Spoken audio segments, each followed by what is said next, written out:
భూమి పుట్టించుగాకని పలికెను, ఆ ప్రకారమాయెను. 26. దేవుడు మన స్వరూపమందు మన పోలిక చొప్పున నరులను చేయుదము. వారు సముద్రపు చేపలను, ఆకాశ పక్షులను, పశువులను, సమస్త భూమిని, భూమి మీద ప్రాకు ప్రతి జంతువును ఏలుదురుగాకనియు పలికెను. దేవుడు తన స్వరూపమందు నరుని సృజించెను. దేవుని స్వరూపమందు వారిని సృజించెను. స్త్రీనిగాను పురుషునిగాను వారిని సృజించెను. మీ వినికిడిలో తన వాక్యమును దేవుడు దీవించుగాక. ఈ ప్రార్థన అయ్యాక, కోరస్ అయ్యాక సండే స్కూల్కి మాస్టర్ తీసుకెళ్ళి వెళ్తారు. ఇక ఆ వాక్యము ప్రారంభించిన తరువాత మనలో ఎవరు లేచి అవతలకు వెళ్ళకూడదు. ఓకేనా? Only believe, only believe, all things are possible, only believe, Jesus here, Jesus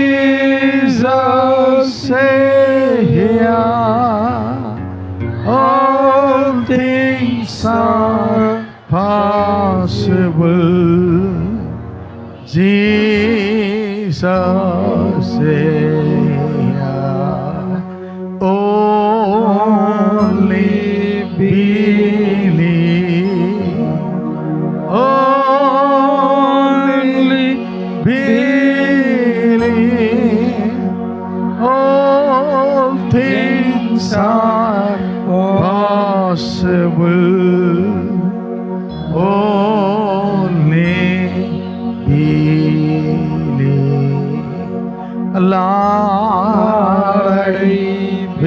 నాతో కలిసి అందరూ పలకాలి. Lord, I believe,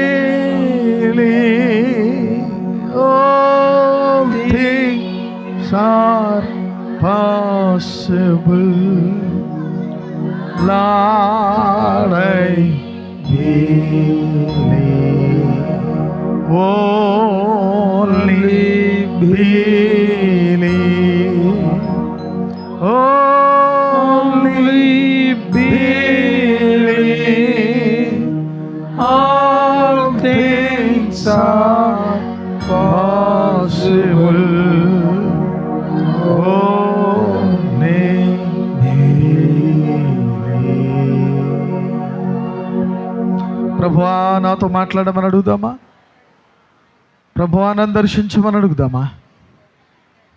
మనల్ని మనం సమర్పించుకుంటూ, ఎందుకంటే కేవలము ఇలా వచ్చి అలా వెళ్ళిపోవడానికి రాలేదు. దేవుని మాట కొరకు వచ్చాం, ఆయన స్వరం కోసం వచ్చాం, ఆయన చిత్తం కొరకు వచ్చాం. తప్పక ఆయన మనతో మాట్లాడాలి, ఆయన మనల్ని దర్శించాలి. నువ్వు దీవెనకరంగా మారాలి, నువ్వు ఆశీర్వాదకరంగా మారాలి. ఆమేన్. Thank you Jesus. హల్లెలూయా, హల్లెలూయా. మీకే మహిమ, మీకే స్తుతులు నాయన. మనము కూడి వచ్చుట కీడు కొరకు కాదు, మేలు కొరకే అని అపొస్తలుడైన పౌలు గారు మాట్లాడుతున్నాడు.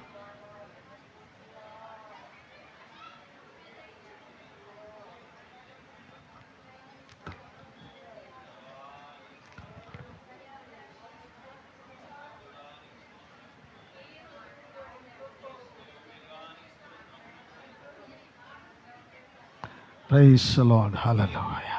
Thank you Jesus.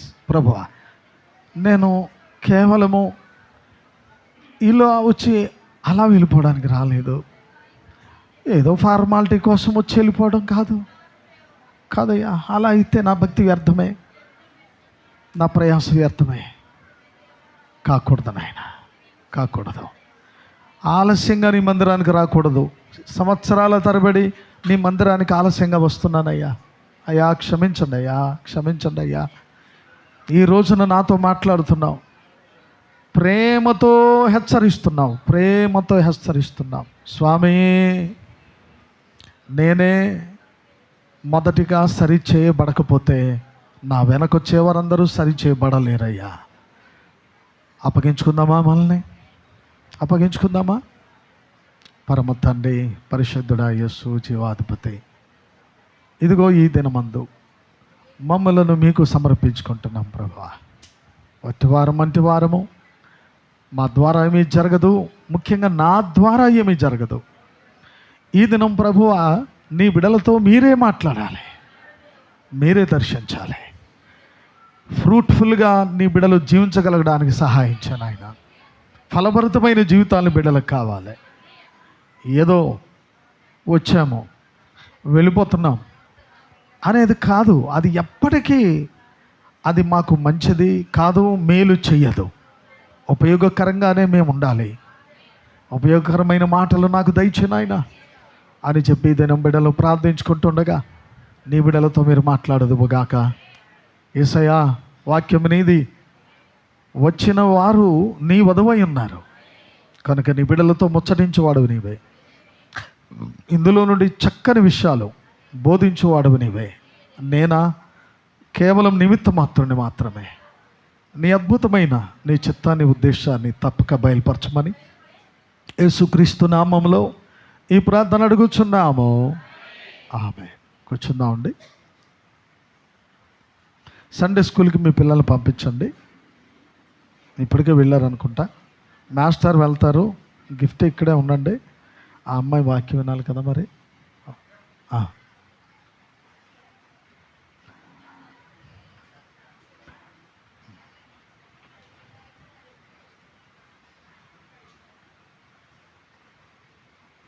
మీరందరూ సర్దుబాటు అయిన తర్వాతే నేను మొదలెడతాను.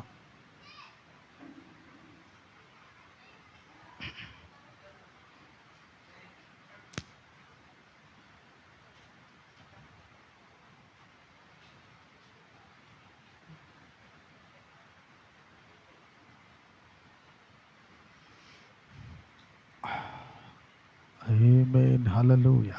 Thank you Jesus. Praise the Lord. హల్లెలూయా, హల్లెలూయా. అందరూ వాక్యం కొరకు సిద్ధపడుతున్నారని నమ్ముతున్నాను. Praise the Lord. హల్లెలూయా. కొరింథీ పత్రికలో క్షమించండి, పౌలు గారు చెప్తారు, మనము కూడి వచ్చుట కీడు కొరకు కాక మేలు కొరకే జరగాలని. షాలిం రాజును బయటకు వెళ్తున్నాం, తీయండి, తీసేసి వచ్చేసి లోపలికి వచ్చేయాలి నువ్వు ఆ పని అయిన తర్వాత.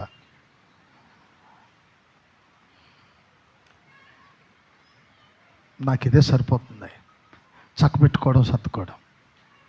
ప్రియమైన వారలారా, ఈ దినం మనం వచ్చిన వర్తమానాన్ని మీ ముందు ఉంచాలని సిద్ధపడుతున్నాను. ఆది కాండము, విత్తనముల గ్రంథము చెప్పాలి అందరూ కూడా. ఆది కాండము, విత్తనముల గ్రంథము, ప్రకటన గ్రంథము తీయండి. కోతకాలము లేక కాపు కాసే గ్రంథము లేక ఫలములకు ముగింపును చూపించే పుస్తకం. అందుకే అంటాడు మొదటి అధ్యాయం 3వ వచనంలో, యోహాను రాసిన ప్రకటన గ్రంథం మొదటి అధ్యాయం 3వ వచనం, సమయము సమీపించినది గనుక ఈ ప్రవచన వాక్యములు చదువువాడును వాటిని విని ఇందులో వ్రాయబడిన సంగతులను ఇందులో వ్రాయబడిన సంగతులు గైకొను వారును ధన్యులు. దేవునికి మహిమ కలుగును గాక. మిమ్మల్ని అందరినీ నా వశంలో తెచ్చుకోవడానికి ఇంకా టైం పడుద్ది. ఆటో కూడా వెళ్ళిపోవాలి. చిన్న కోరస్ పాడుకుందాం. రాజా రాజా నా యేసు రాజా, నిన్ను నేను ఆరాధింతున్. రాజా రాజా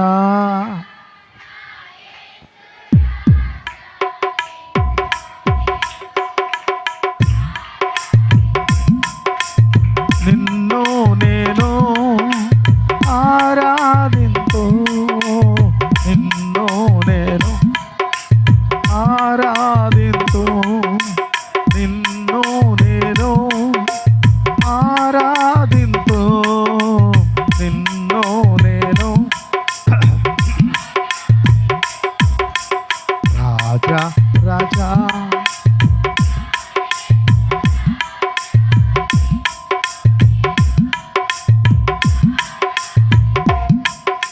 బ్రతుకంతా నీ సాక్షిగా నేనుండేదను నా యేసయ్యా. నా బ్రతుకంతా నీ సాక్షిగానే ఉండేదను నా యేసయ్యా. అద్వితీయ ఆత్మదేవా, అద్వితీయ సత్యదేవ ఆరాధనా. అద్వితీయ ఆత్మదేవ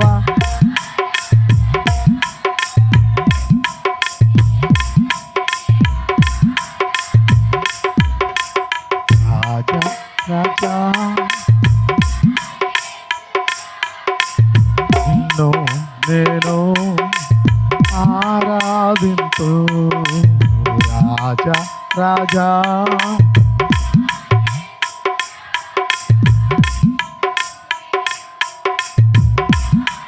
ఆ గేటు దగ్గరికి వేసేయండి, గేటు దగ్గర లాగండి. మీరు ఆగిపోయిరా, గేటు దగ్గర లాగమంటే మీరు ఆగిపోరేట వాళ్ళకమ్మ. ఏమైనా ఏమైనా ఏమైనా స్తోత్రం కలుగును కాక. ఏంటి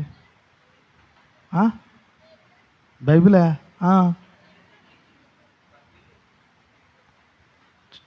ఇది మీరేటో అనుకుంటున్నారు కానమ్మా, పరిశుద్ధాత్మకు చాలా ఆటంకం. మనం వేరే వేరే పరిస్థితుల్లో మనం ఎలాగున్నా కానీ ఒక దైవ సంబంధమైన సన్నిధికి వచ్చేసరికి పూర్తిగా సెటరేట్ అయిపోవాలి, పూర్తిగా సెటరేట్ అయిపోవాలి. మీకు తెలుసా, పరిశుద్ధాత్మ ఎక్కడ గలిబిలి కలవరం, పిల్లలు పరిగెత్తడాలు, మాట్లాడాలు ఇవన్నీ ఉంటాయో లోపలికి రాడట. అక్కడి నుండే ఆయన అలా బయటికి వెళ్ళిపోతారన్నమాట. నిజం అది. షాలేం రాజు నువ్వు లోపలికి రావాలి.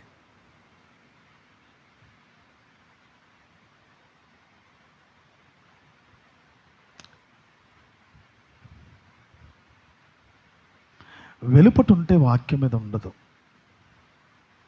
వెలుపట ఉండే వాళ్ళు ఎవరు? వారిని కాళ్ళు చేతులు కట్టి వెలుపటకు త్రోసివేయడే అన్నాడు ప్రభు. వెలుపట ఉండేది ఎవరు అంటే రక్షణ లేని వాళ్ళు, రక్షణ పోగొట్టుకున్న వాళ్ళు.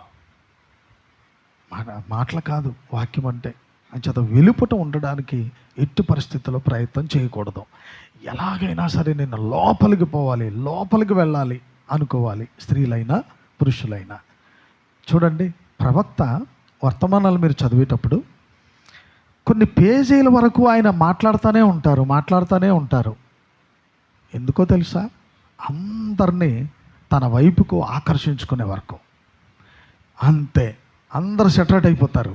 అప్పుడు వాక్యములోనికి ఆయన వెళ్తారు. ఈలో కూడా పరిశుద్ధాత్మ అక్కడ దిగొస్తారు. అందుకే కొన్ని మాటలు అలాగ పోతూ ఉంటాయి. ఇవన్నీ మొదటి మాటలు. అది వీటిని మీరు ఎక్కువ మీరు ఇలా శబ్దాలు చేసే కొద్దీ సమయం ఎక్కువైపోతూ ఉంటుంది. సమయం ఎక్కువైపోతూ ఉంటుందని భావన కలుగుద్దు, కానీ అరే నా మట్టుకు నేను సెటరేట్ అయిపోవాలి అనే భావన నీకు రాదు. అందుకే పరిశుద్ధాత్ముడు మన మధ్యకు వచ్చి క్రమపరుస్తూ ఉన్నాడు. స్తోత్రం కలుగును గాక. ఓకే, కాపుకు ప్రతిఫలం ఇచ్చే గ్రంథం ఇది. విత్తనము విత్తబడింది ఆదికాండంలో. ఈ బైబిల్ గ్రంథమంతా కాపు కాస్తా వచ్చింది. ఇక కాపుకు కోతకాలమే ప్రకటన గ్రంథము, ప్రకటన పుస్తకము. మీరు గమనించినట్లయితే ప్రభు ఏది ఎప్పుడు ఏది చేయాలో సమస్తము ఆయన ఎరిగినవాడు. ముందు ఏమి సృజించాలనుకున్నాడో వాటినే సృజించాడు. రెండవ రోజున ఏమి చేయాలనుకున్నారో దానినే చేశారు. మూడవ రోజున దేని సృజించాలనుకున్నారో దానినే సృజించారు. 4వ దినము వేటిని సృజించాలి అనుకున్నారో వాటినే సృజించారు. 5వ రోజు ఏమి చేయాలనుకున్నారో దానినే చేశారు. 6వ రోజున నిన్ను నన్ను చేశారు. స్తోత్రం కలుగును గాక. కనుక 5 రోజులలో చేయబడిన సృష్టి అంతటిపై 6వ దినమందు చేయబడిన సృష్టి అయిన నీకు అధికారం ఇస్తున్నాడు, కృపనిస్తున్నాడు, హక్కుపత్రం ఇచ్చాడు, మహిమనిచ్చాడు, ఘనతనిచ్చాడు. ఆయన కంటే కొంచెము తక్కువ వానిగా నిన్ను చేశాడు. ప్రియమైన వారులారా,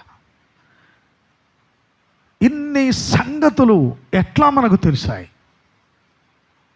ఇది ఎవరి వల్ల సాధ్యము అంటే కేవలము 7వ దూత ద్వారా మాత్రమే సాధ్యము చేయబడ్డాయి. ఎందుకు 7వ దూత రావాల్సి వచ్చింది? వీటిని విప్పడానికి, మూతబడిన వాటిని, మరుగుగా చేయబడిన వాటిని, గూఢార్థముగా ఉన్న వాటిని ఓపెన్ చేయడానికే, అంటే వాటిని విప్పి చెప్పడానికే 7వ దూత రావాలి.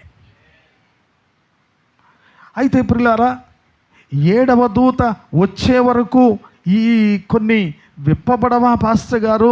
ఏదో పై కొన్ని విషయాలు అలాగున ముందు వచ్చిన నాయకులకు అర్థమైనయేమో కానీ ఇక లోతుగా వెళ్ళవలసినటువంటి బాధ్యత వారికి లేకుండా పోయింది. ఎందుకంటే వారు ఆలోచించిన, అంటే వెస్లీ, మార్టిన్ లూథర్, ఐరేనియస్ ఇలాంటి భక్తులు ఉన్నారు కదా, ఈ వర్తమానకులు ఒకవేళ అది నేను తెలుసుకోవాలి, ఆ రహస్యమైంది ఏంటి, ఆ గూఢమైంది ఏంటి నేను తెలుసుకోవాలని వాళ్ళు ప్రయాసపడినా అది వారికి బయలుపరచబడదు.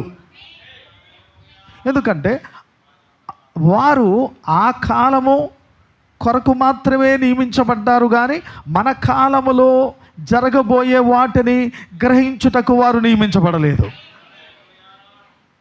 ఇప్పుడు ఈ కాలమందు గ్రహింపగలిగిన లోతైన సంగతులను నీవు తెలుసుకుంటున్నావంటే కేవలము దేవుని కృప, కేవలము కృప, కృప, కృప. ఇక ఈ దినమునకై దేవుడు వేటిని సిద్ధపరిచి మన కనుల ముందు ఉంచాడో స్తోత్రం కలుగునుగాక. ఏమండి, సర్వసాధారణంగా మనలో ప్రతి ఒక్కరూ మాట్లాడతారు ఈ విషయాన్ని. దేనిని? ఏమండి, ఆయన చేసిన కార్యాలు కంటికి కనబడవు, చెప్పండి, చెవికి వినబడవు, హృదయానికి నిజంగానండి దేవుడు అలాంటి గొప్ప కార్యాలు చేశాడండి అని మాట్లాడుతుంటారే. అది ఈ రోజున వధువు చెప్పే కార్యం కాదు. వధువు ఆ మాట మాట్లాడకూడదు. ఇప్పుడు వధువు ఈ ప్రవచనాన్ని గురించి మాట్లాడే సమయం కాదు ఇది. ఇది ఎవరి కోసం? ఇది చదవండి, కొరింథీ మొదటి పత్రిక. ఎవరి కోసం అది?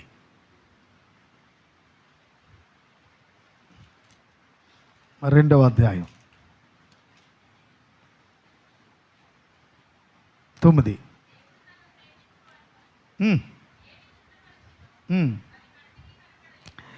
ఏవి సిద్ధపరిచెనో దేవుడు తన్ను ప్రేమించు వారి కొరకు. ఎవరిని ప్రేమించు వారి కోసం? తన్ను ప్రేమించువారు. తన్నంటే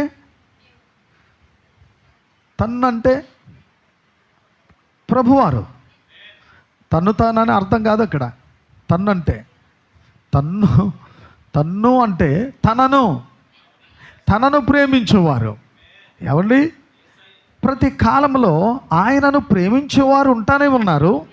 కానీ ఇతర సంఘ కాలాల్లో చాలా ఏదో కొద్ది ప్రత్యక్షతలు మాత్రమే వారు కలిగి ఉన్నప్పటికీ వారిని దేవుడు విడిచిపెట్టలేదు. వారిని దీవిస్తూనే వచ్చాడు, వారిని స్వస్థపరుస్తూనే వచ్చాడు. కానీ 6 సంఘ కాలముల కంటే 7వ సంఘ కాలములో జరగబోయే కార్యాలు ఉన్నాయి చూసారా, ఇవి ఇంకా లోతైనవి, ఇంకా లోతైనవి.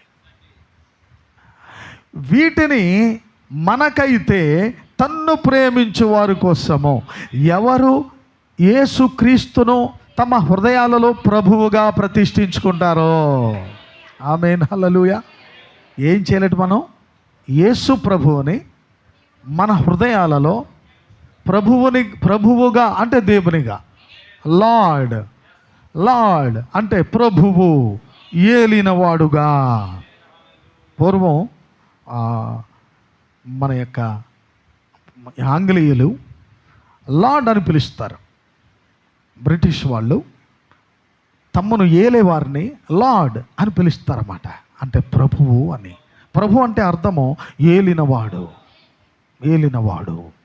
అది మనపై అధికారి కనుక ఆయన మాట మనం వినాలి అనే చక్కటి దృక్పథం అన్నమాట.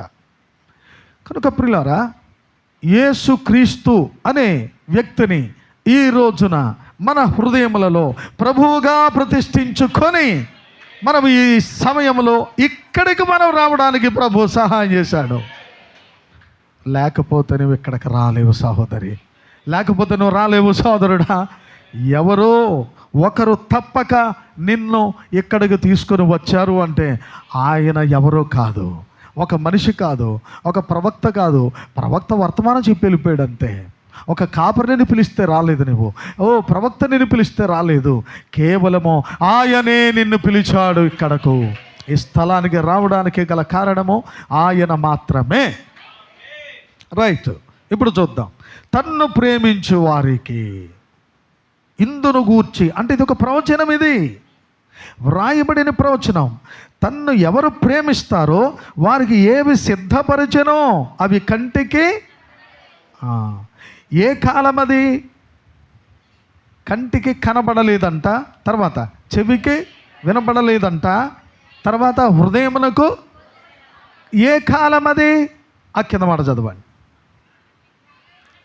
మనకైతే. ఆమె వింటున్నారమ్మా లూది గారు? ఇప్పుడు మనకైతే అంటే ఈ దినమందు శ్రద్ధగా భక్తితో వాక్యము, వర్తమానము, ప్రవక్త మాకు కావాలి, లేకపోతే బ్రతకలేము. తిండి లేకపోయినా పర్లేదు, ఏటిలో నీళ్లు లేకపోయినా పర్వాలేదు, బిస్కెట్లు లేకపోయినా పర్లేదు, నా స్తంభాలకు నేను బోధించుకుంటానన్నాడే ప్రవక్త. హే మ్యాన్, హల్లెలూయా. ఆ స్థితికి మనం వచ్చామంతే. ఇక్కడికి అంచేత కొట్లో గోధుమలు లేకపోయినా, దొడ్డులో పశువులు లేకపోయినా, మరి చేలలో పంట లేకపోయినా చెప్తాడు ప్రవక్త, నేనైతే నిన్ను మాత్రమే సేవిస్తాను, నిన్నే ఆరాధిస్తాను, ఏమి లేకపోయినా పర్వాలేదు అని చెప్పగలిగిన ఆ విశ్వాసపు అడుగులు మనలోనికి రావాలి, విశ్వాసపు ఆలోచనలు మనలోకి రావాలి. సోదరి, కొన్ని సమయాల్లో నీకు చాలా సమస్యగా ఉంటుంది. నువ్వెంత మంచిగా ఉండే కొద్దీ సమస్య ఎక్కువైపోద్ది, నీకు ప్రార్థన ఎక్కువయ్యే కొద్దీ సమస్య ఎక్కువైపోద్ది, భక్తి ఎక్కువయ్యే కొద్దీ సమస్య ఎక్కువైపోద్ది. ఏమిటి కారణం? నీవు దేవుళ్ళు లేవనా? కాదు. వాక్యానికి దూరం అయిపోతున్నావా? కాదు. ఆయనంటే ప్రేమ లేదనా? కాదు కాదు కాదు కాదు. ప్రభువు నీ కొరకు మరొకటి ఎక్కడో సిద్ధపరిచి ఉంచుచున్నాడనమాట. ఆయన నీ కొరకు సిద్ధపరిచేది పూర్వకాలం వారికి కనబడలేదు, చెవికి వినబడలేదు, హృదయానికి గోచరం కాలేదు. కానీ ఇప్పుడు మనకైతే, చదవండి, మనకైతే దేవుడు వాటిని తన ఆత్మ వలన బయలుపరచి ఉన్నాడు. చేతులెత్తి స్తోత్రం చెప్పండి. ఇంకా గట్టిగా వెళ్ళిపోవాలి, ఇంకా రోడ్డు అవతలకి. మనకైతే మన ప్రభువు వాటిని మన కొరకు బయలుపరిచాడు. అంచేత ఈ ప్రవచనము మన కోసం కాదు. లూథర్ కాలంలో ఉన్నవారికి, జాన్ వెస్లీ కాలంలో ఉన్నవారికి, ఇప్పుడు మీరు ఈ కాలాలు చూడండి, ఎఫెసు, స్మరణ, పెర్గమే, తుయితైరా వరకు ఒక విధమైన చీకటి కాలం అది. ఇంకా వాళ్ళకి వాక్యము లేక వర్తమానము లేక భక్తి విధానములు ఇవన్నీ తెలియని మూఢమైన చీకటి కాలము జరిగిపోయింది. ఎప్పుడైతే దేవుడు మార్టిన్ లూథర్ని లేపాడో అక్కడి నుండి స్టార్ట్ అవుతుంది మెల్లగా వాక్యమును వెలుపలికి తేవడము, వెలుగులోనికి రావడము, ప్రజలు వెలుగును వెంబడించడము, సత్యాన్ని వెంబడించడము, సత్యము కొరకు జీవించడము మార్టిన్ కాలం నుంచి స్టార్ట్ అయింది. స్తోత్రం కలుగును గాక. అయితే మీరు ఎప్పుడు గమనించాలి, మార్టిన్ కాలములో ఉన్నవారికి అప్పుడు ఈ సంగతులు అర్థం కాలేదు. జాన్ వెస్లీకి కూడా మరి కాస్త ఎక్కువ ప్రత్యక్షత కలిగింది. అయినను ఈ కాలంలో జరగబోయే సంగతులు వారికి అర్థము కాలేదు. తర్వాత ఇక చివరి కాలమందు బ్రహ్నాము కాలం వచ్చింది, అంటే 7వ దూత కాలం వచ్చింది. ఈ కాలం వచ్చేసరికి ముందటి కాలములో అంటే లూథర్ కాలము, తర్వాత వెస్లీ కాలము, మెథడిస్ట్ కాలం అంటారు దాన్ని, తర్వాత పెంతుకోస్తు కాలము. ఇక్కడ నుండి 3 కాలాలుగా విభాగించాలి. మార్టిన్ లూథర్ గారి దగ్గర నుండి జాన్ వెస్లీ, బ్రహ్నామ్ అనేది ఇక చివరి కాలం, మనం ఉంటున్న కాలం అది. ప్రియమైన వారలారా, మార్టిన్ లూథర్, జాన్ వెస్లీ ఈ 2 కాలములలో పెంతుకోస్తు వచ్చింది. అంటే లూథరన్లు దగ్గర నుండి మెథడిస్టులు దగ్గర ఉండగానే జాన్ వెస్లీ దేవుడు ఎన్నుకున్నాడు. అక్కడ తరువాత ఏం కలిగిందంటే పెంతుకోస్తు ఉజ్జీవము కలిగింది. లూథరు గ్రహించలేని సంగతులు, జాన్ వెస్లీ కాలంలో వారు గ్రహించలేని సంగతులు, తర్వాత పెంతెకోస్తు వారు గుర్తించలేని సంగతులను దేవుడు తన ఆత్మ ద్వారా, ఇప్పుడు చెప్పండి స్తోత్రమని, హల్లెలూయా. ఇప్పుడు మనకైతే అంచేత ఈ వచనం మీరు చెప్పకూడదు, ఇక ఈ ప్రవచనం మీరు జ్ఞాపకం చేసుకుంటారు చాలామంది. ఇంకా దాన్ని మనం ఆ జోలికి వెళ్ళకూడదు మనం, ఎందుకంటే వారికి అర్థం కాలేదు. విమలమ్మ గారు తడుముకోకండి, వచ్చావు కదా కూర్చో, 2 ముక్కలు వేసుకోమ్మా, తడుముకోవద్దు. ఇంకా మార్టిన్ కాలంలో అర్థం కాలేని సంగతులు, జాన్ వెస్లీ కాలంలో గ్రహించలేని సంగతులు, పెంతెకోస్తు వారు పట్టుకోలేకపోయిన సంగతులు, అలా పట్టుకోలేకపోయిన కొన్ని విషయాలు, వారికి అందలేదు కొన్ని విషయాలు. ఆ కాలంలో సంగతులు వారు పట్టుకోలేనివి, గ్రహించలేనివి ఇప్పుడు తన ఆత్మ ద్వారా, అంటే ఎక్కడ పోయబడుతుంది ఆత్మ? ఎవరైతే వధువు అని చెప్పుకుంటున్నారో, ఎవరైతే వధువులో భాగమని చెప్పుకుంటున్నారో, మేము ఆయనలో భాగమండి, ఆయన ఎముకలో ఎముకము, ఆయన మాంసంలో మాంసమై ఉన్నాము, ఆయన ప్రాణములో ప్రాణమై ఉన్నామని ఎవరైతే పిలవబడిన వారు, ఏర్పాటు నొందిన వారు, ఇదిగో నేనున్నాను ప్రభువా, నీ చిత్తము చేయుటకే వచ్చి ఉన్నానని ఎందరైతే ఆయన తట్టు చూడగలుగుతున్నారో వారికి తన ఆత్మ ద్వారా బయలుపరచబడుతున్న సంగతులు అయి ఉన్నాయి. స్తోత్రం కలుగును గాక. 7 ముద్రలు పుస్తకం ఉన్నదని పెంతెకోస్తు వారి అందరికీ, పెంతెకోస్తు శాఖ వచ్చిన వారందరికీ తెలుసు. అది ఎక్కడుంది? బైబిల్లో ఉంది. ప్రకటన గ్రంథము 5వ అధ్యాయంలో ఉంది. ఏమని?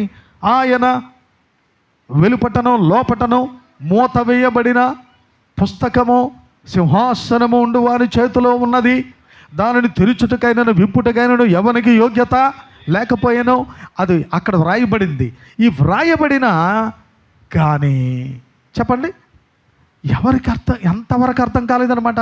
పెంతెకోస్తు వారు వచ్చే వరకు కూడా అర్థము ఇక్కడే పట్టుకోవాలి, మీరు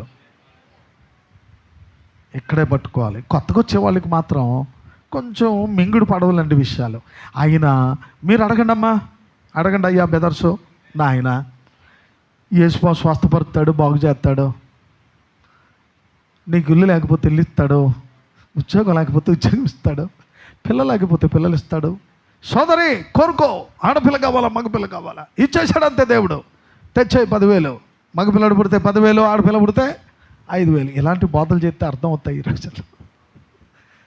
మరి ఇలాగే ఎంతకాలం మరి? అదే పెంతెకోస్తు సరుకు అంటే అలాగ ఉంటుంది అనమాట. పెంతెకోస్తు సరుకు అలా ఉంటుంది. నేనే ప్రార్థన చేశాను నీకు, నువ్వు వెళ్తున్నా మరి జాగ్రత్త, ఏమైపోద్దో చూసుకో అంటాడంతే పెంతెకోస్తు బోధకుడు. ఇక్కడ అదేం కాదు. ఇక్కడంతా పరిశుద్ధాత్మ మాట్లాడాలి మనతోటి. దేవునికి స్తోత్రం కలుగును గాక. నేను మొన్నసారి వింటున్నానండి, ఒక ఆయన చెప్తున్నాడు 3 నిమిషాల దాన్ని ఏమంటారు కటింగా,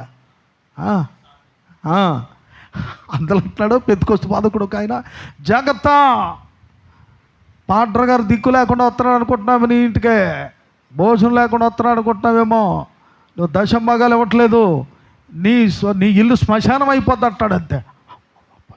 నాకే ఎంతో వేసింది. ఇప్పుడు ఆ ఇల్లు శ్మశానం అయిపోతే వీళ్ళకి ఎలాగిస్తాడా? పెంతుకొస్తు బోధకులు ఈ రోజున ఎలా ఉన్నారు? నీకు అమ్మ, తల్లి, సహోదరి, వధువ, సంగమా అంటుంటే నీకేమో కన్నులు ముందటట్లేదు, కళ్ళు పైకి వచ్చేస్తున్నాయి. మనల్ని అలాగే అనాలంట, మళ్ళీ ప్రేమించాలంట, పాస్టర్ గారు కూడా మనల్ని ఏమీ అనకూడదంట. నీ కళ్ళు ముందుండవలసినవి నెత్తి మీదకి వచ్చేస్తున్నాయి. రాకూడదు. నిజమైన వధువుకు రావు. ప్రైజ్ ది లార్డ్, హల్లెలూయా. నువ్వు వధువు అయితే నేరుగా ఎలాగైతే దేవుడు నిన్ను సృష్టి చేశాడో అలాగునే ఉంటావు. స్తోత్రం కలుగును గాక.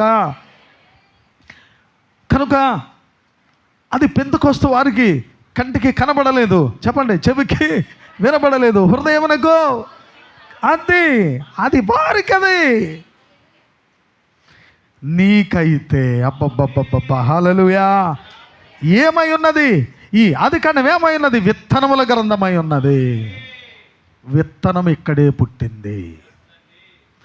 విత్తనము పెరిగి పెద్దదై కాపు కాసి ప్రకటన వచ్చేసరికి ఆ కాపు కాసినది కోతకాలం వచ్చింది.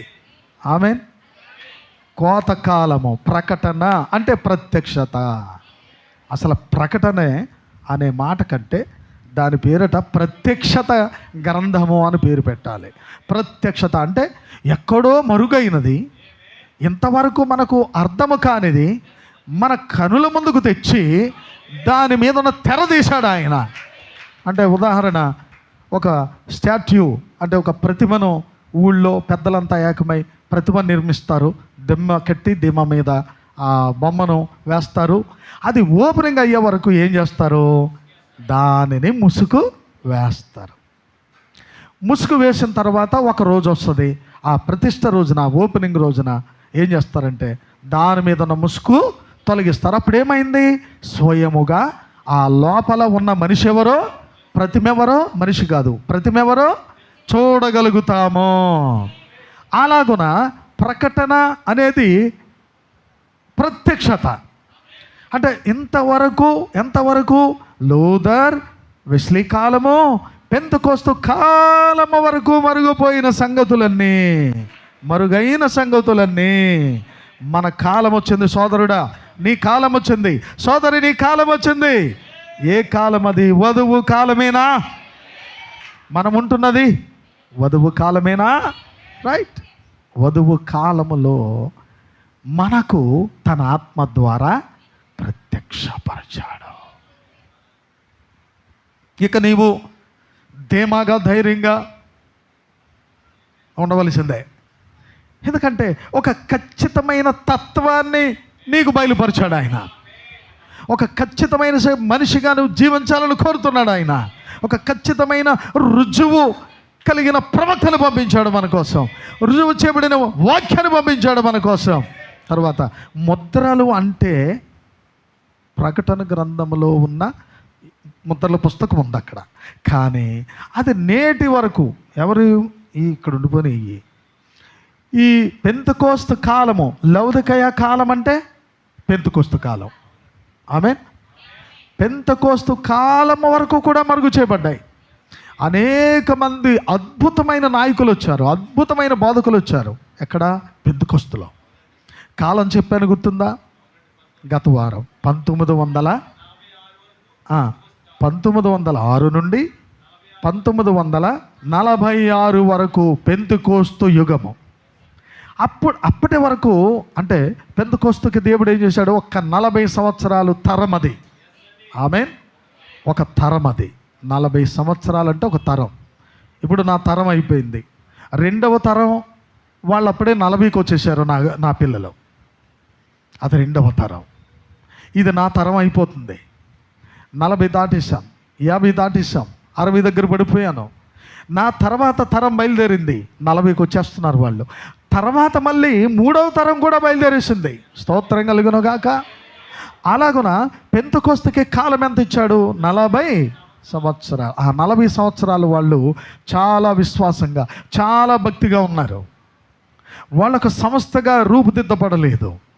ఎప్పుడైతే పిల్లరా 47వ సంవత్సరం నుండి 62 వరకు కూడా అందులో ఆ మొత్తం పెంతెకోస్తు ఒక్కటే స్టార్ట్ అయింది అజూసా వీధిలో.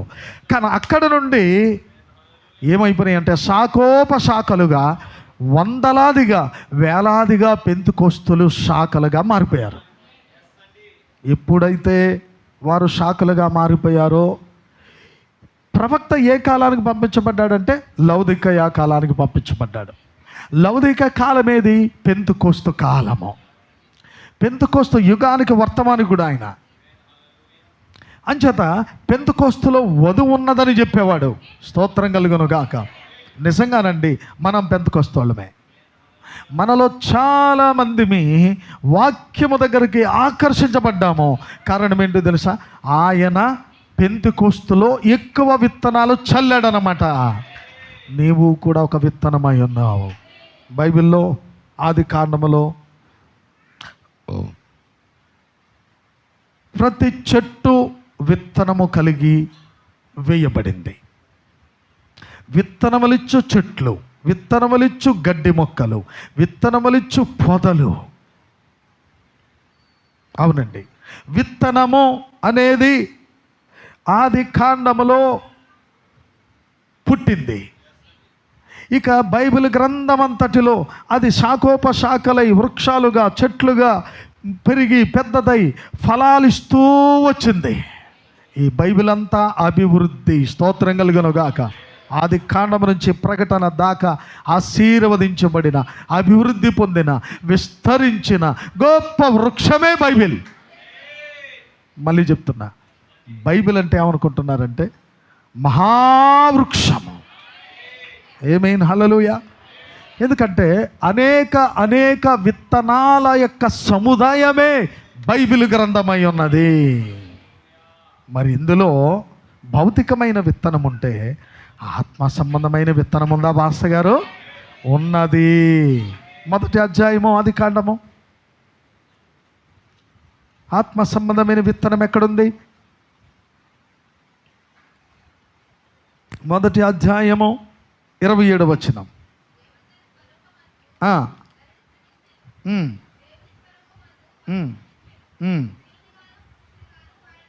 రైట్.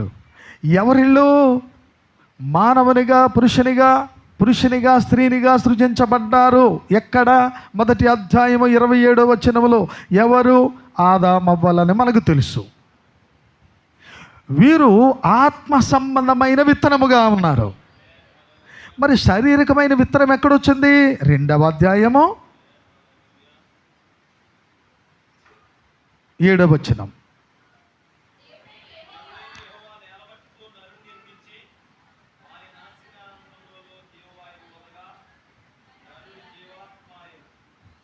దేవుడైన యెహోవా తూర్పున ఏదెనులో ఒక తోట వేసి తాను నిర్మించిన నరుని దానిలో ఉంచెను. చూసారా? ఆత్మ సంబంధమైన పుట్టిక 1వ అధ్యాయములో, శారీరకమైన పుట్టిక 2వ అధ్యాయములో. ఇది ఒకటే జన్మ కాదు. ఇవి ఎలా తెలిసాయి మనకి? పరిశుద్ధాత్ముడు దిగొచ్చి 7వ దూత ద్వారా బయలుపరిచినప్పుడు మాత్రమే. అందుకే అంటున్నాడు అక్కడ పౌలు గారు, మనకైతే చెప్పండి, చేతులు తెచ్చారా? మనకైతే చెప్పండి నోటితో, మనకైతే దేవుడు వాటిని ఆత్మ ద్వారా బయలుపరచెను. నేను ఎన్ని సంవత్సరాలు చదివానంటే బైబిలు, నేను ఎరిగినప్పటి నుండి, అంటే 3వ తరగతి నుంచి చదివాను బైబిల్. కానీ నిన్న మొన్నటి దాకా బోధపడలేదు. ఎప్పుడు బోధపడిందంటే ప్రవక్త రావాలి, దాన్ని విడమర్చాలి, దాన్ని విపులీకరించాలి, దాన్ని బయట పెట్టాలి. ఇది ఈ వాక్య సారాంశము అని ఆయన ఆత్మ ద్వారా ఎప్పుడైతే మాట్లాడడం ప్రారంభించాడో అప్పుడు అర్థమైంది, మొదటి అధ్యాయంలో పుట్టుక వేరా, రెండవ అధ్యాయంలో పుట్టుక వేరా. మొదటి అధ్యాయంలో విత్తనములన్నీ అక్కడే పుట్టాయి. భౌతికమైన విత్తనాలు పుట్టినట్టు, స్తోత్రం కలుగునుగాక, ఆత్మ సంబంధమైన విత్తనం కూడా పుట్టింది. అంటే మొదటి అధ్యాయం 27వ వచనంలో ఆదాము వల్ల ఎలా సృజించబడ్డారు? ఒక్క మనిషిలో స్త్రీ ఉన్నది, ఆదాములో స్త్రీ ఉన్నది. ఒకే మనిషి, అందగాడు, ఇంకా అంతటి సుందరుడు భూమి మీద ఎవడు ఉండడు. సొలొమోను పక్కన పెట్టండి, దావీదును పక్కన పెట్టండి. ఈ రోజున ఎవరిళ్ళు సుందరీమణులు, లోకపు అందగత్తులు తీసి పక్కన పెట్టండి. ఇవన్నీ బోడు మొక్కలే, బొంగ మొక్కలు ఇవన్నీ. కానీ అసలైన సుందరవతి, అసలైన జగదేక వీరుడు ఆదాము గారే. స్తోత్రం కలుగునుగాక. ఓ అతిలోక సుందరి ఎవరంటే అవ్వమ్మే. అయితే వాళ్ళని ఎలా సృజించాడు? ఆత్మ సంబంధమైన పుట్టుక సృజించబడ్డారు. కానీ కనిపించట్లా, ఎవరికి కనిపించట్లేదు. సృష్టిని చూస్తున్నారు, అబ్బో ఈ చెట్టు ఎంత అందంగా ఉంది, ఈ ఫలం ఎంత రంగు, ఎంత అద్భుతమైన రంగు ఇది, అబ్బా ఏమండి ఇలా చూడండి, దాని ఆ పువ్వు చూడండి, దాని రంగు చూడండి, ఆ తేనెటీగ చూడండి, ఆ సీతాకాకు చిలుక చూడండి. ఆ నిజంగా ఆ స్త్రీ ఆ పురుషునితో మాట్లాడుతూ ఉంది, ఆదాముతో మాట్లాడుతూ ఉంది ఆ స్త్రీ ఆత్మ సంబంధంగా. పిల్లరా, అన్నింటినీ చూస్తున్నారు. జలములు ఓ అందంగా పొర్లుతూ ఉంటే, పైనుంచి కిందకి పడేటువంటి ఉద్యానమైనటువంటి వనాలు, పైనుంచి కిందకు పడే చక్కటి సెలయేళ్ళు, ఆ జలములలో ఎగురుతున్న, ఆ పైన ఎగురుతున్న ఆకాశ పక్షులు, జలములలో అటు ఇటు సరదాగా ఆటలాడుకుంటున్న చేపలు, మొత్తం అన్నింటినీ చూస్తున్నారు వీళ్ళిద్దరూ. అయితే వాళ్ళు పట్టుకోవడానికి వెళుతున్నప్పుడు ఆ పువ్వులోనికి వెళ్ళిపోతుంది చెయ్యి, పండులోనికి వెళ్ళిపోతుంది చెయ్యి, చేపను పట్టుకోవాలంటే చేపలోనికి వెళ్ళిపోతుంది చెయ్యి, కానీ అది మాత్రం దొరకట్లేదు. ఎందుకంటే వాళ్ళు ఆత్మస్వరూపులుగా ఉన్నారు. అందుకే చూడండి, మీరు తలుపులు వేసేసారు, మీరు గడియ పెట్టేశారు, ఇంటర్ కిటికీలు కూడా మూసేస్తారు కొంతమంది, అంటే దయ్యం లోపలికి వస్తుందని. మీరు ఎంత గట్టిగా బిగించిన గోడలో నుండి ఆత్మ లోపలికి వచ్చేద్ది. అలాగున వారు ఆత్మస్వరూపులుగా ఉన్నారు. ఇప్పుడు చూడండి, మీరు జాగ్రత్తగా వినండి, మీకు అర్థమవులా చెప్తున్నాను. ఇదిగో ఇప్పుడు నేను ఈ గ్లాసులో నుండి కిందకి నా చేయి రావాలనుకుంటున్నాను, రావట్లేదు. ఎందుకు రావట్లేదు? ఈ పైన ఏముంది? రక్త మాంసములు కలిగిన శరీరపు చెయ్యి కనపడుతుంది, ఇక్కడ వేళ్ళు కనపడుతున్నాయి. దీన్ని ఎలాగైనా నేను లోపలికి ప్రయత్నం చేస్తే ఒకవేళ అది పగిలిపోవచ్చు, నాకు గాయం అవ్వచ్చు. ఇది నా వల్ల కాదు. కానీ ఇప్పుడు ఆ మొదటి అధ్యాయంలో ఆ సృష్టి ఎలా ఉంది? ఆత్మ సంబంధులుగా ఉన్నారు వాళ్ళు. ఇప్పుడు ఆదాము వచ్చి, అవ్వ వచ్చి, ఈ క్లాస్ ఎంత బాగుందే అని ఇలాగ అనడానికి లేదు వాళ్ళకి. ఈ చెయ్యి లోపలికి వెళ్ళిపోతుంది. అరే ఈ ఆల్ట్రా ఇది చాలా బాగుంది అంటే చెయ్యి లోపలికి వెళ్ళిపోతుంది. ఇది లేపుతామ్మా అని చెప్పి ఇలా పట్టుకోవడానికి చేయలేదు అంటే రక్త మాంసముల వారికి లేవు, ఇందులోకి వెళ్ళిపోతుంది చెయ్యి. ఈ టెక్నాలజీ అంతా చివరి దినాల్లో కనుగొన్నారా? ఇది ఆదిలో, ఆది కాండములో ఉంది. మీరు టీవీ అలా చూస్తూ ఉండగానే, టీవీలో నుంచి వచ్చేది దయ్యం బయటికి, జంతువు బయటకు వచ్చేది అందులో నుంచి. ఏం తీశాడండి మనుష్యుడు అంటే? ఎంతటి పరిజ్ఞానము, ఆధునిక జ్ఞానము ఎంతగా డెవలప్ అయిందండి. లేని జంతువును ఉన్నట్టుగా చూపిస్తున్నాడు, లేని మచ్చను ఉన్నట్టుగా చూపిస్తున్నాడు. సైన్స్ 4వ పరిమాణము. చెప్పండి. వెలుగు కాలము, వెలుగు పదార్థము, రెండోది కాలమే. వెలుగు, కాలము, పదార్థము. 4వది సైన్సు.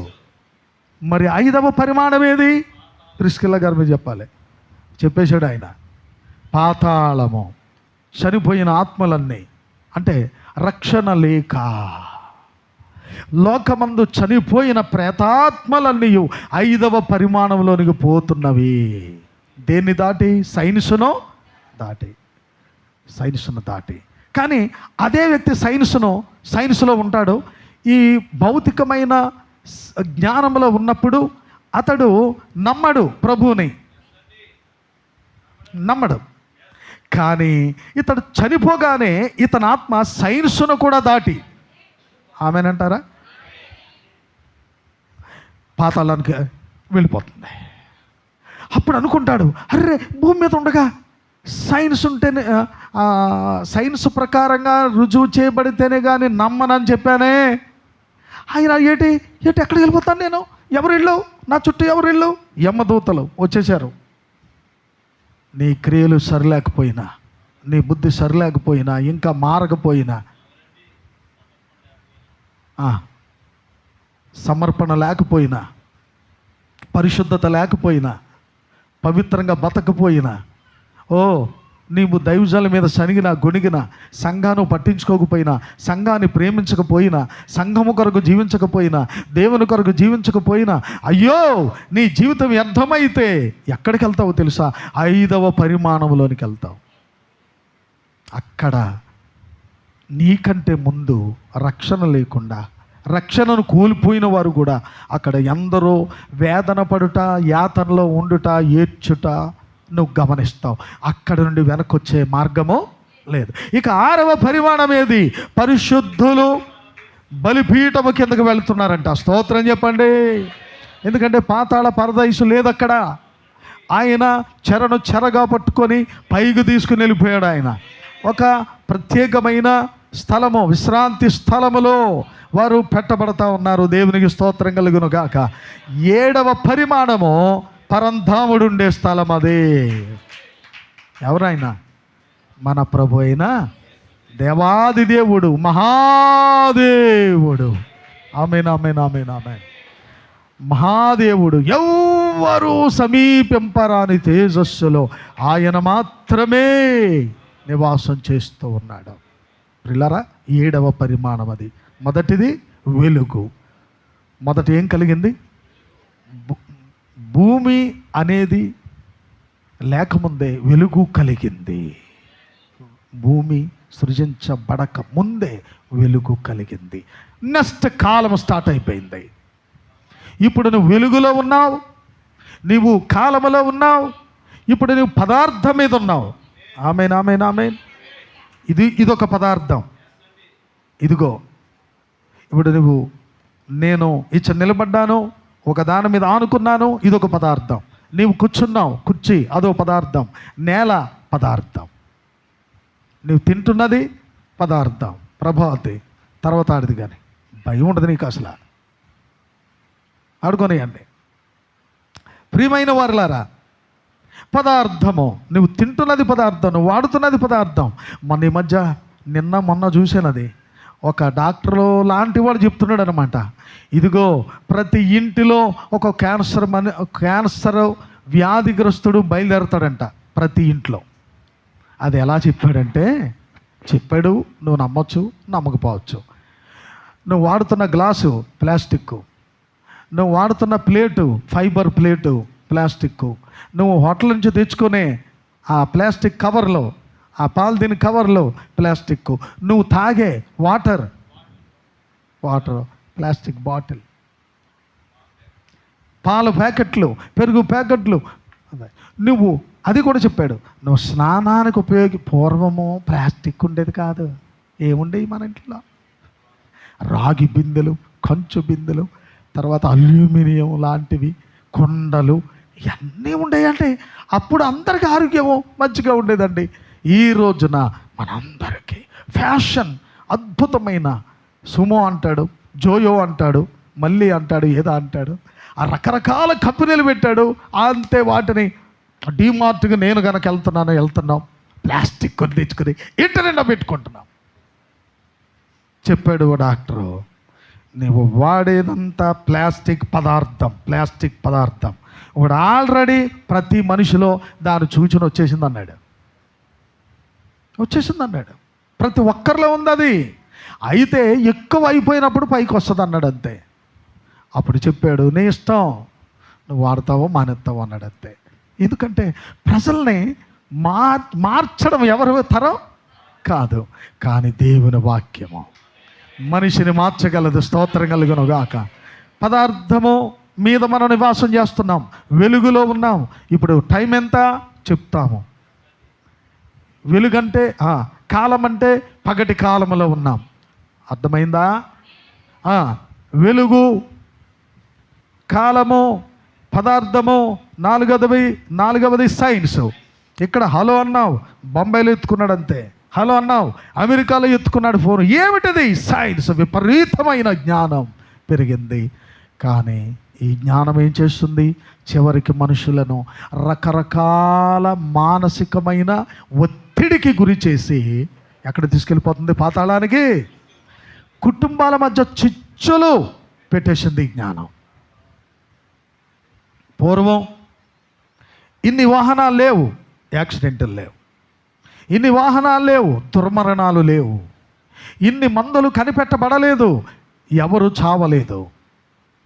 దురదృష్టవశాత్తు చెట్టు మీద పడో, కొండజారో, బండజారో, కాలుజారో ప్రాణం పోయేదేమో తప్ప, ఈ సైన్స్ వచ్చిన తర్వాత నువ్వు కొన్న సైకిలు నీకు ప్రాణం తీసేస్తుంది, మోటార్ బైకు ప్రాణం తీస్తుంది, కారు 4 చక్రాల బండి ఏదైనా ప్రాణం తీస్తుంది, రైలు పెట్టే ప్రాణం తీస్తుంది, గాల్లో ఎగరే విమానము కూడా ప్రాణాలు. అలాగే మనిషి కనిపెట్టిన ఈ కరెంటు, ఇది లేకపోతే ఇప్పుడు జీవనమే లేదు. కానీ దాన్ని సరైన విధానంలో మనం ఉపయోగించకపోతే అది కూడా మన ప్రాణాలు తీసేస్తుంది. కనుక సైన్సు మనకు ఎంత అలవాటైపోయామో, ఎంత ముఖ్యమో అంతగా చేటును తీసుకొస్తుంది. కానీ అలవాటు పడిపోయాం. కానీ సైన్స్ దగ్గరే మనం ఆగిపోకూడదు, అది మనం గమనించాలి. స్తోత్రం చెప్పండి. ఆమేన్, హల్లెలూయా. సైన్స్ను దాటాలి. తర్వాత 5వ పరిమాణం, పాతాళానికి పోయే దారిని కూడా మనము దాటవలసిన వారంగా ఉన్నాం. అస్సలు దాని ఛాయికే పోకూడదు. నా సహోదరి, ఓ తల్లి, నా చెల్లి, అక్క, అన్నలారా, తమ్ముళ్ళారా చెప్తున్నాను, ఎప్పటికీ సైన్స్ మీద ఆధారపడి మీ యొక్క భక్తిని పాడు చేసుకోకండి. మీ జీవన విధానాన్ని పాడు చేసుకోకండి. అలాగను కానీ మీ భక్తిని విధానాన్ని పాడు చేసుకుంటే 5వ పరిమాణం, ప్రేతలుండే స్థలం, పాపులుండే స్థలం, అక్కడికి వెళ్ళవలసిందే.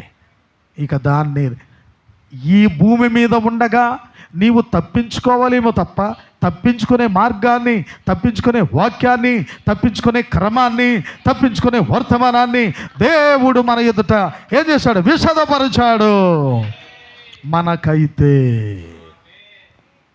వాటిని మన కనుల ముందు. 7వ ముద్ర గురించి మన శుక్రవారం నాడు అనుకుంటా చెప్పాను ఒక మాట. ఏమన్నాడు ప్రవక్త? కొన్ని చోట్ల ముద్ర విప్పబడలేదు అన్నాడు, కొన్ని వర్తమానాల్లో. మరికొన్ని వర్తమానాలు అన్నాడు విప్పబడింది. కానీ నేను చెప్పనప్పుడు సాతాను దౌతున్నాడు ఇక్కడ, వాడు మోసుకెళ్ళిపోతాడు బయటకు అన్నాడు. ఎంతమంది ఇక్కడ ఉన్నారు? స్తోత్రం కలుగును గాక. అయితే మరొక వర్తమానంలో అంటున్నాడు ఆయన, 7వ ముద్ర విప్పబడడం అంటే ఏమో కాదు. అక్కడ ఎవరున్నారో తెలుసా? 7వ ముద్రలు ఎవరున్నారో తెలుసా? క్రీస్తు వరుడుగా ఉంటే వధువు నీవక్కడ ఉన్నావు. చప్పలు కొడుతూ గట్టిగా దేవుని స్తుతిద్దాం. ఆమేన్, హల్లెలూయా. ఆ ముద్ర ఎవరు కాదు, నీవే అన్నాడు.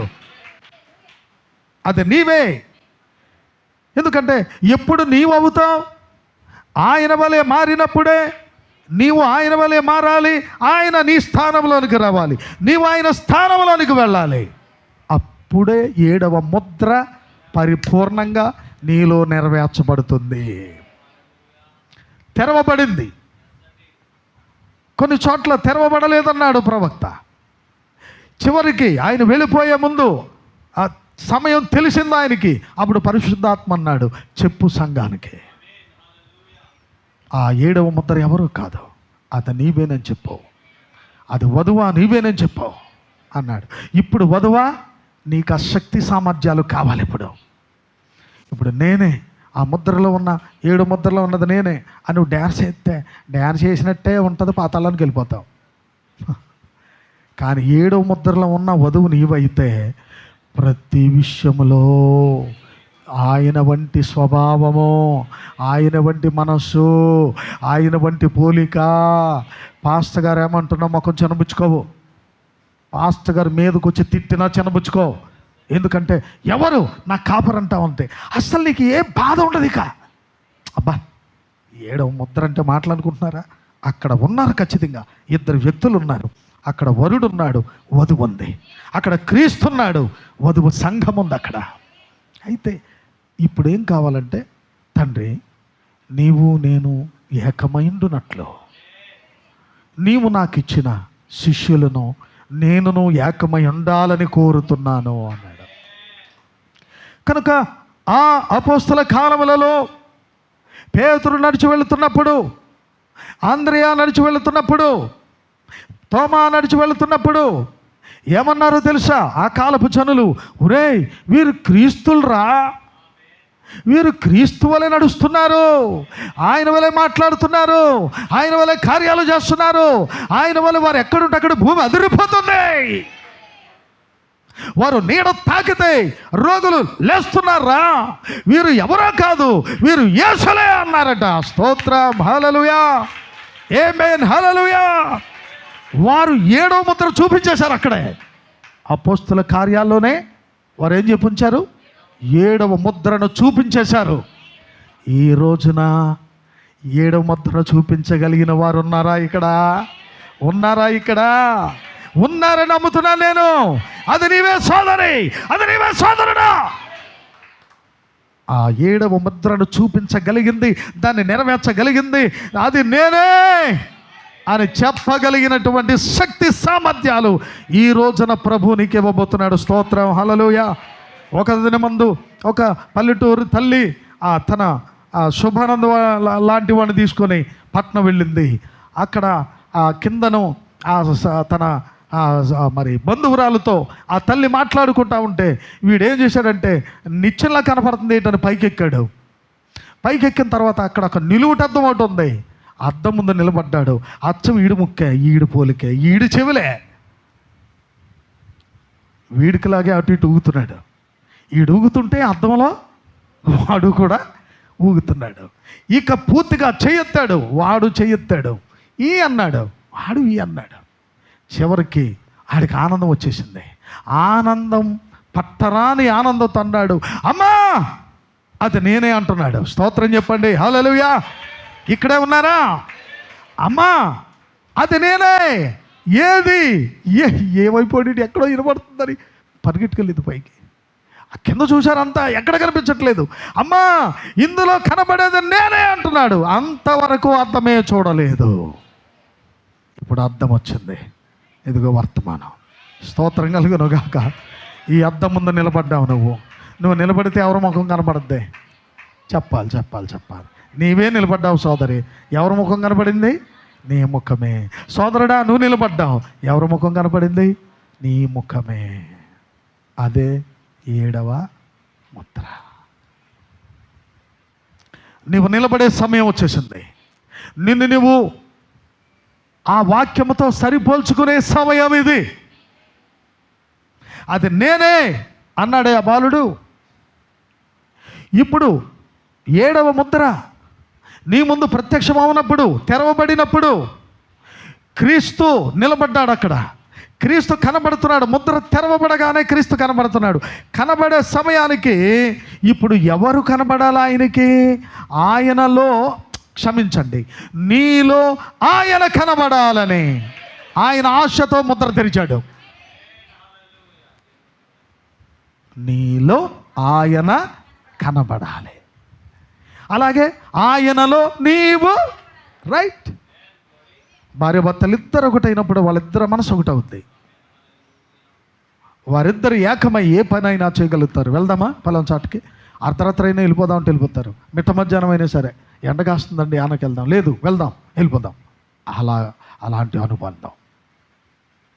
ఎస్, అందుకే పౌలు గారు ఎఫెసీ పత్రికలు అంటాడు, భార్యాభర్తల మధ్య ఉండు సంబంధం ఈ మర్మం ఎంత గొప్పదైతే, స్తోత్రం కలుగును గాక, వారి మధ్య ఉండే ఆ కార్యము, ఆ ప్రేమ, ఈ మర్మము ఇంత గొప్పదైతే ఇక క్రీస్తుకు సంఘమునకు మధ్యలో అది ఎటువంటిదై ఉండాలి అని ఆఫ్ చేశాడు అక్కడ పౌలు. ఎందుకంటే ఇంకంతకంటే ఎక్కువ చెప్పడం అతని కాలానికి అది సరిపోద్ది. అంతకంటే లోతైన ప్రత్యక్షతలోనికి వచ్చాడు 7వ దూత. ఇప్పుడు అతను చెప్పాలి ఇప్పుడు కార్యాన్ని. ఇప్పుడు నీ వింటున్నావే, ఇవి నీ కంటికి కనబడుతున్నాయి, నీ చెవికి వినబడుతున్నాయి. ఇప్పుడు నీ హృదయం తెరవబడింది, నీ హృదయానికి అర్థమవుతున్నాయి. స్తోత్రం కలుగును గాక. కనుక ఇప్పుడు మీరేది మాట్లాడినా ఆయనకి వినబడుతుంది. మీరెక్కడ నిలబడ్డారో ఆయన చూస్తున్నాడు. అసలు ఇంత వాక్యం ఇలా బాదుకుని చెప్తుంటే నువ్వు ఎన్ని మాటలు తీసుకున్నావో ఆయన చూస్తున్నాడు. సవత్రాజు గారు ఇక్కడ ఉన్నారా? ఆమేన్, హల్లెలూయా. ఆయనంత అలా ప్రయాసపడుతున్నాడు, అలా చెప్తున్నాడు. ఏమిన్నావే నువ్వు మొదలెట్టేసావైతే ఇంటికి వచ్చి అంటాడు భర్త. అక్కడ ఏమిన్నావు, నువ్వు ఏం చేస్తున్నావు అంటాడు. అమ్మ ఇప్పుడు దాకా ఏమిన్నావే అక్కడ, నువ్వు మొదలెట్టేసావు అంటాడు బిడ్డ. కనుక అలాగని ఇంకా ఉన్నట్లయితే నువ్వు ఏ కాలంలో ఉన్నట్టు, లౌదికయలోనే ఉన్నావన్నమాట, పెంతెకోస్తు కాలంలోనే ఉన్నావు. మరి ఇంకెప్పుడు వధువుగా మార్చబడతావు? ఇప్పటికే ఆల్రెడీ వధువు సిద్ధపడింది. ఇక్కడ వధువు ఉన్నదని నేను నమ్ముతున్నాను. విశ్వాస నేత్రముతో నమ్ముతున్నాను, విశ్వాస చెవులతో నమ్ముతున్నాను, విశ్వాసపు హృదయముతో నమ్ముతున్నాను. ఇక్కడ సిద్ధపడిన వధువు ఉన్నదని. అయితే ఇంకా సిద్ధపడలేని వారు, అంటే దివిటీలలో నూనె సరిపడగా లేని వారు ఉన్నారా? ఉండొచ్చు. అట్టి వారి కోసమే బహుశా ఈ వర్తమానమై ఉన్నది. ఆమేన్, హల్లెలూయా. ఎందుకంటే వారు సిద్ధపడుట కోసం. మొదటి అధ్యాయములో విత్తనం ప్రారంభించబడింది. జీవవృక్షం ఉంది, ఆ తోటలో జీవవృక్షాన్ని ఉంచాడట.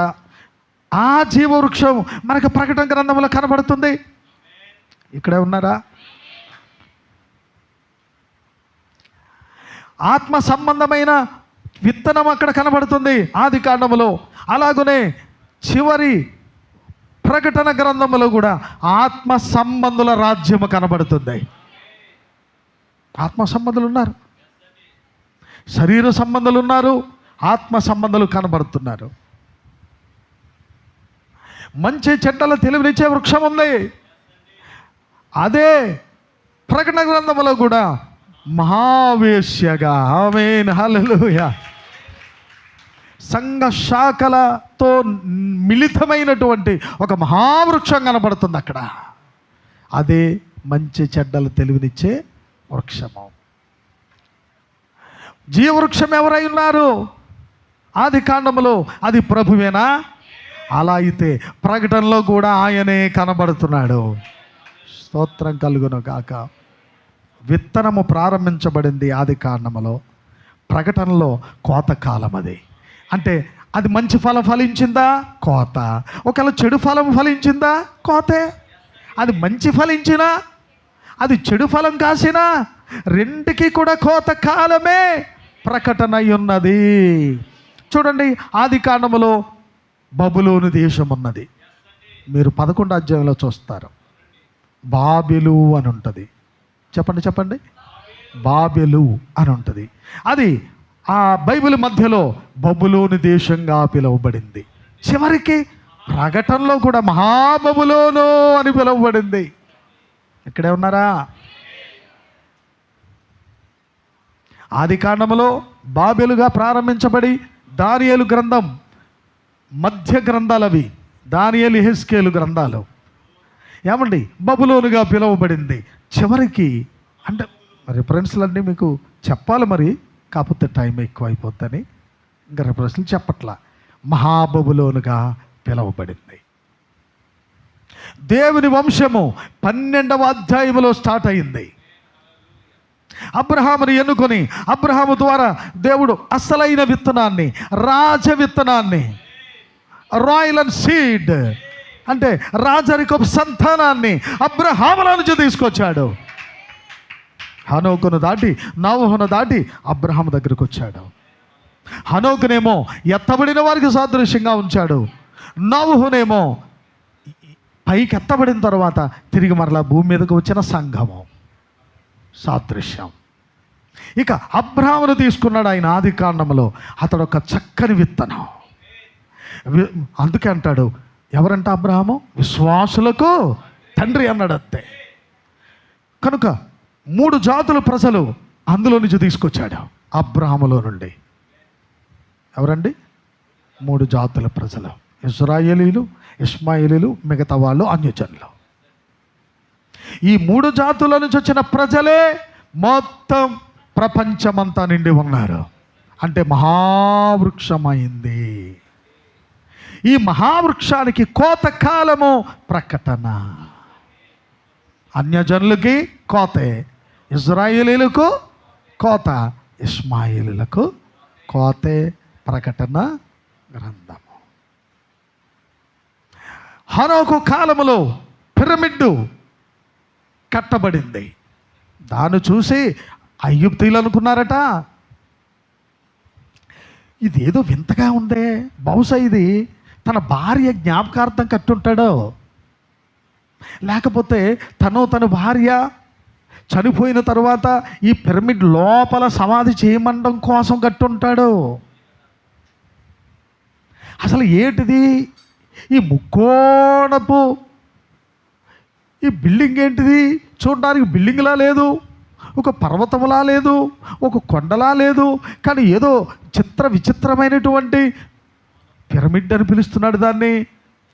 ఓహో, అయితే మనం కూడా మన జ్ఞాపకార్థం ఇలాంటివి కట్టించాలని ఫరోలు వచ్చిన తర్వాత ఫరోలు తమ కొరకు పిరమిడ్లు కట్టడం ప్రారంభించారు. వాళ్ళ సమాధులు అందులో చేయించుకున్నారు. హనోకు అందులో సమాధి చేయించుకోవడానికి రాలేదమ్మా. హనోకు కట్టింది ఎవరి కోసమంటే తన జీవితమే అందులో కనబడతా ఉంది. స్తోత్రం కలుగునుగాక.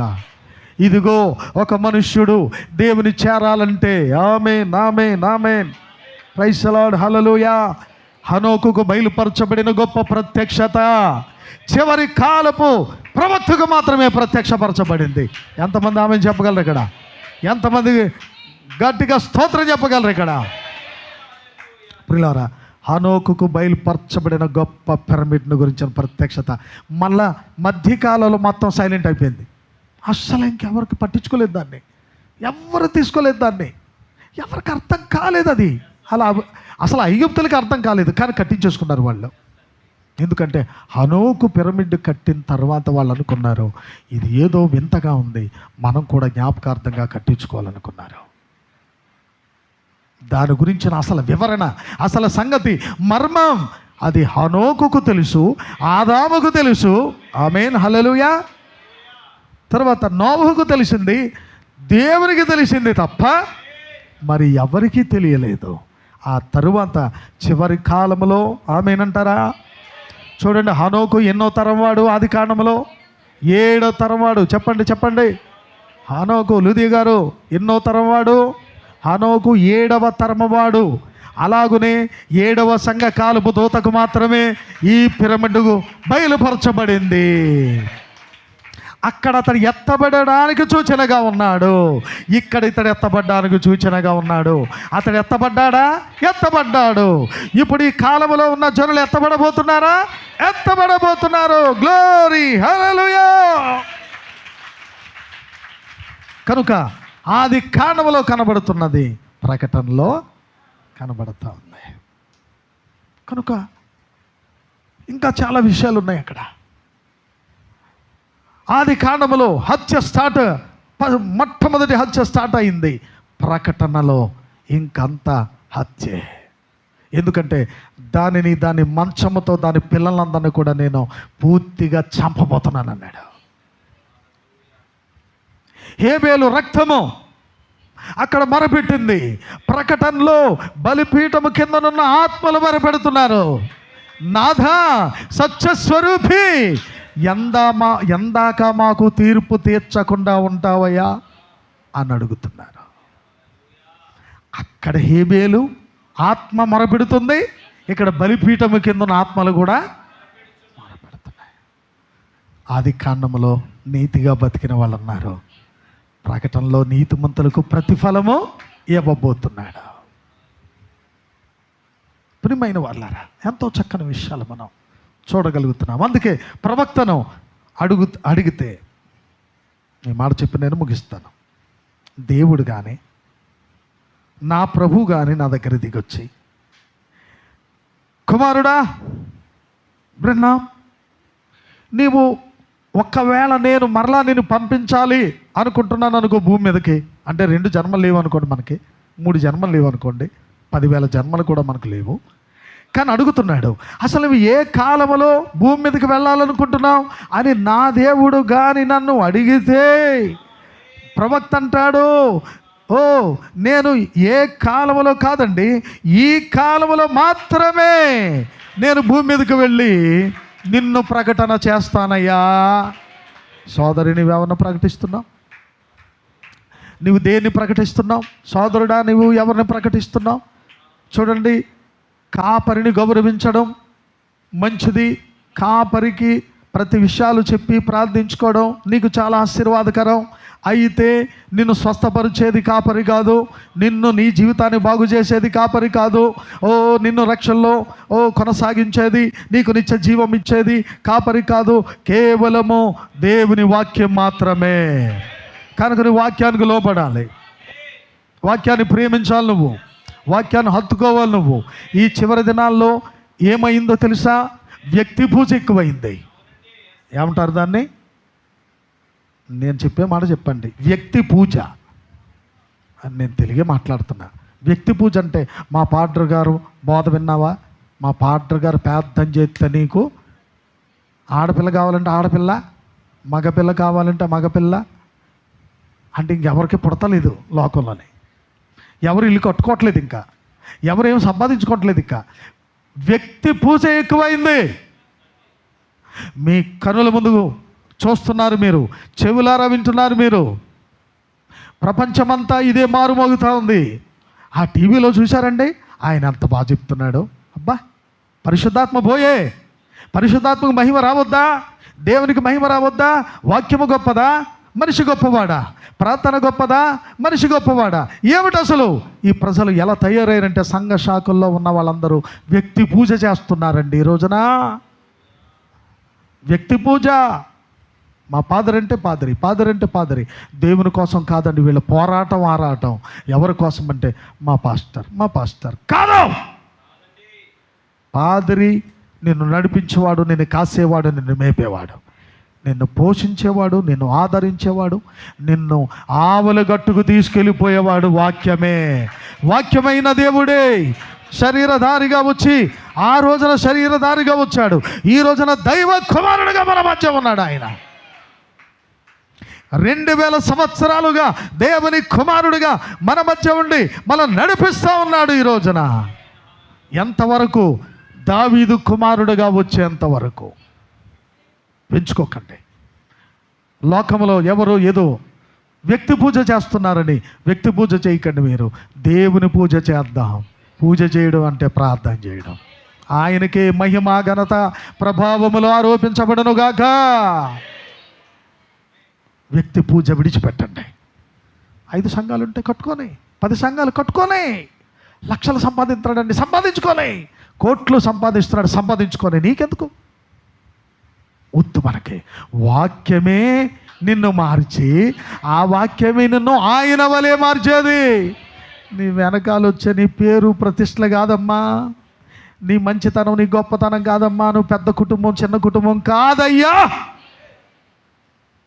కేవలం ఆయన కృప ద్వారా ఈ లోకములకు వచ్చిన నీవు, కేవలం ఆయన కృప ద్వారా పిరమిడ్లో నువ్వు భాగమై ఉన్నావు కనుక వాక్యమే నీలోనికి రాని, వాక్యం నీలో జీవించని, ఆమేన్, హల్లెలూయా.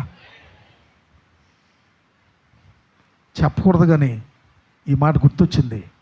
నా కళ్ళు చెబుతున్నాయి నిన్ను ప్రేమించానని, నా మనసు చెబుతుంది నిన్ను ప్రేమించానని, నా ఊహలు చెబుతున్నాయి నిన్ను ప్రేమించానని పాడాడు వెనకాల ఒక ఆయన.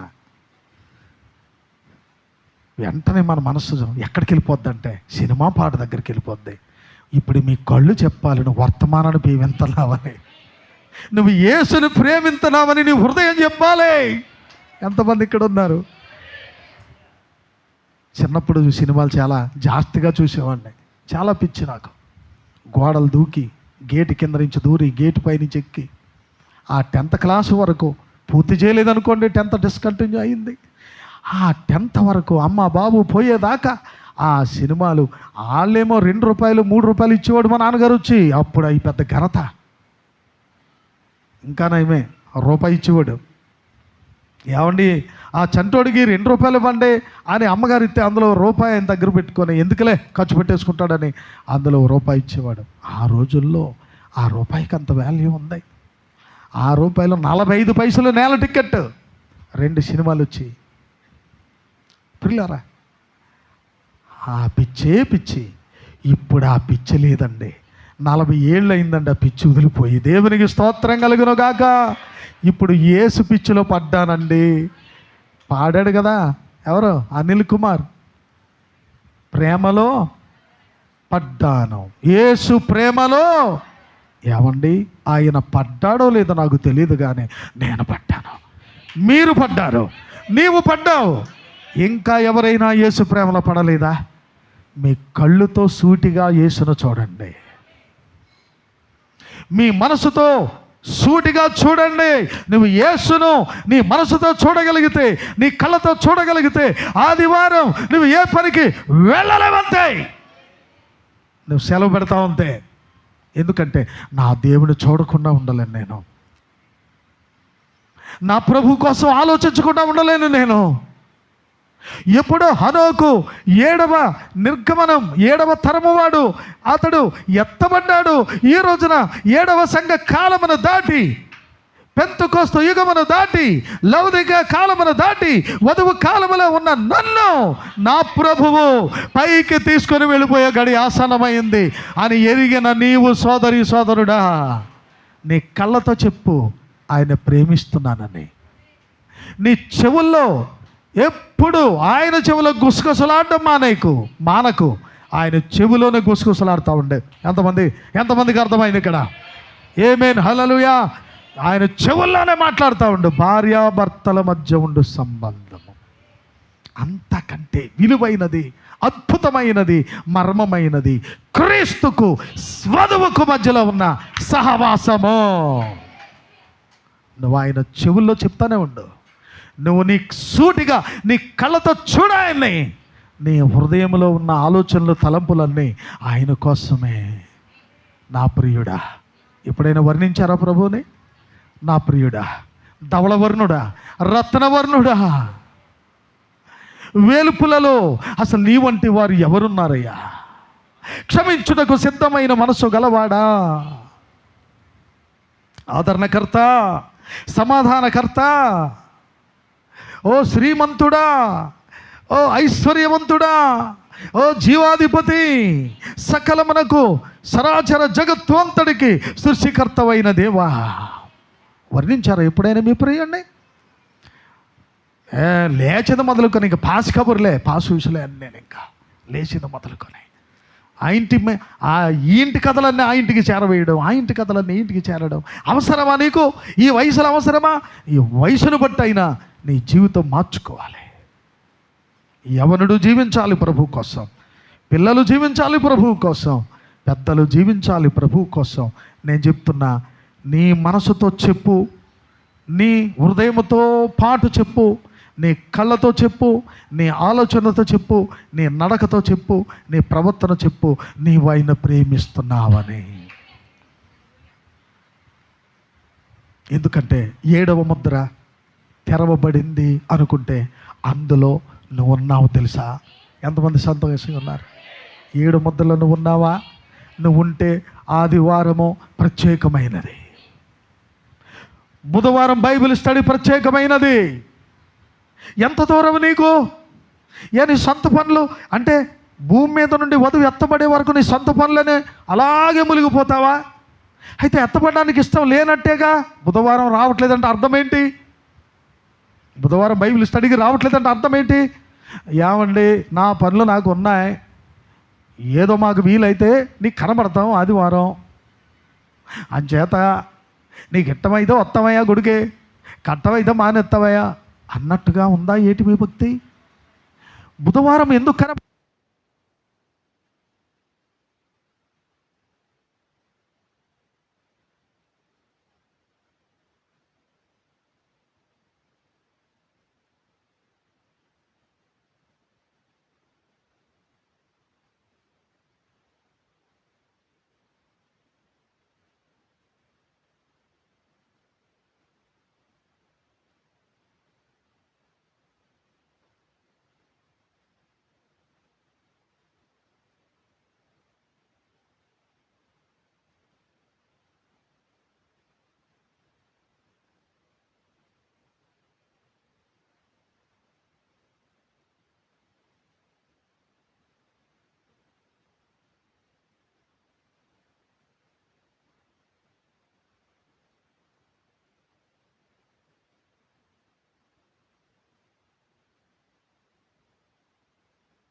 కాలం.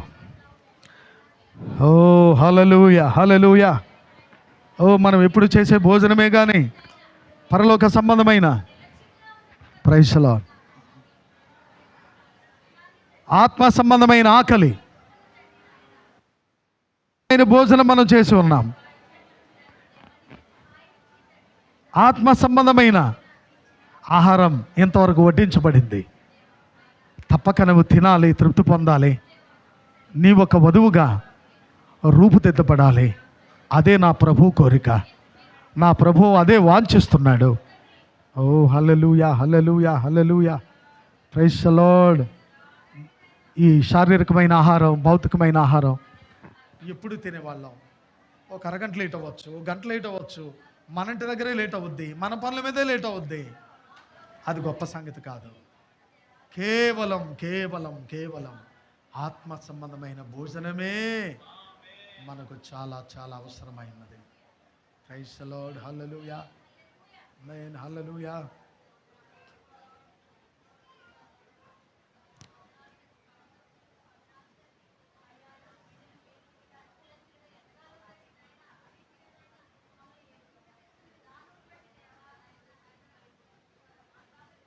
కొంచెం ఆలోచించండి.